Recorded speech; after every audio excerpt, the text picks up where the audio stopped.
Saya akan cerita tentang argumentasi ilmiah bahwa ahli sunnah wal jamaah itu luar biasa. Saya di Jogja berteman banyak para profesor, para doktor, termasuk akademisi sosial yang mungkin pernah di mana-mana. Pernah tanya saya begini, Pak Bahak, kenapa Anda baca kitabnya referensinya luas kok tetap NU katanya. Terus saya bilang, problemnya apa sebagai NU? Biasanya terus mereka mengutip sekian makalah. Kebetulan makalah itu provokatif dan siapapun yang baca makalah itu pasti menjadi NU, tak jamin ya.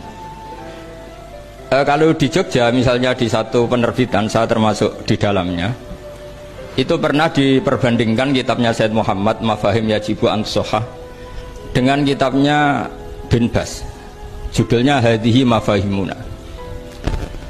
Biasanya kitab-kitab terjemahan Wahabi itu memang cukup provokatif dan dengan narasi yang memang siapapun yang nggak pernah mondok pasti tertarik.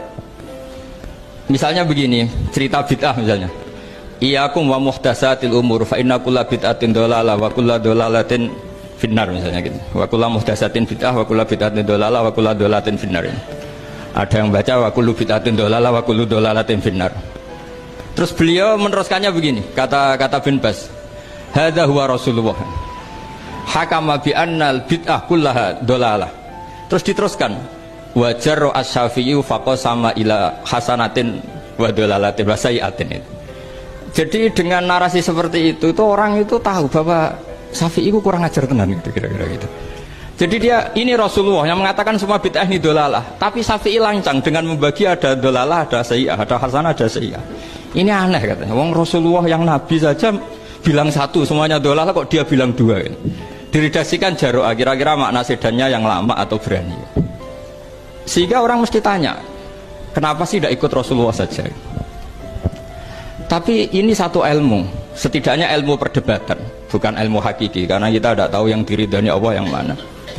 Tapi kemudian Said Muhammad dalam kitab Abu Abdul Faros, juga dalam kitab-kitab beliau menyanggah itu dengan mengatakan, jika makna bid'ah adalah yang nggak pernah dilakukan Rasulullah, itu salah besar. Terus beliau cerita sekian hal, termasuk yang diceritakan adalah ada seorang sahabat ketika sholat dengan Rasulullah tidak pakai doa mainstream, yaitu ketika itidal sahabat tadi bilang alhamdulillah hamdan katsiran thayyiban mubarakan fih.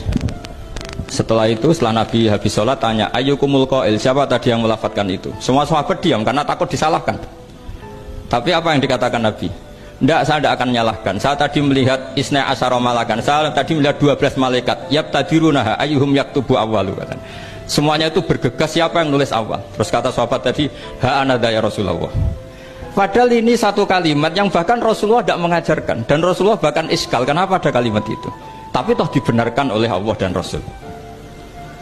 Cerita Said Muhammad kedua adalah ada sahabat setiap ngimami itu main kulhu.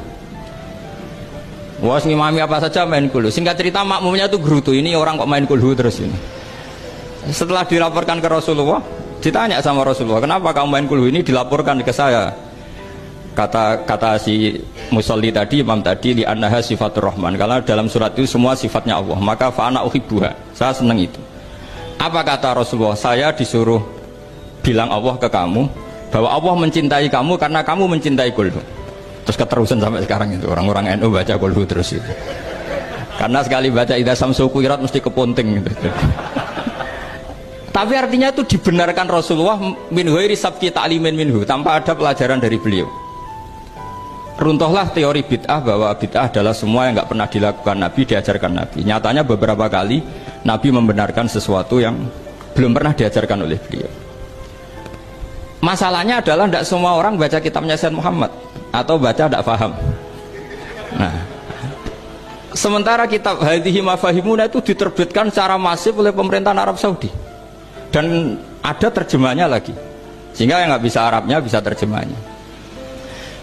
Dengan narasi tadi bahwa Imam Syafi'i dibenturkan Rasulullah itu kan pasti kalah. Redaksinya itu Jaro'ah itu wani pakai hamzah. Kedua, saya ingin cerita dan saya tidak bosan-bosan cerita ini sampai mati, saya tidak akan bosan-bosan.